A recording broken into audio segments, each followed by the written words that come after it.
Pakistan peoples party और अवामी national party ने कराची और खैबर पख्तूनख्वा में सीट एडजस्टमेंट पर गौर शुरू कर दिया है। पीपल्स पार्टी जराये का दावा है कि इब्तदाई तौर पर कराची की 2 और खैबर पख्तूनख्वा की 30 कौमी असम्बली की नशस्तों का जायजा लिया गया। खैबर पख्तूनख्वा की नशस्तों में स्वात, चित्राल, अपर दीर, लोअर दीर की कौमी असम्बली के हल्के शामिल हैं। स्वाबी, चारसद्दा, नौशहरा और पेशावर की नशस्तों पर सीट एडजस्टमेंट का इम्कान है।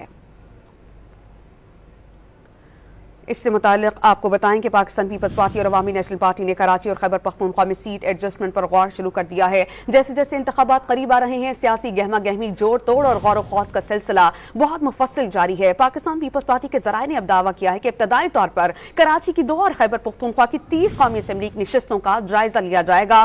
खैबर पख्तूनख्वा की नशस्तों में स्वात, चित्राल, अपर दीर, लोअर दीर के कौमी असम्बली के हल्के शामिल हैं, जबकि स्वाबी, चारसद्दा, नौशहरा और पेशावर की नशस्तों पर सीट एडजस्टमेंट का कवी इम्कान है।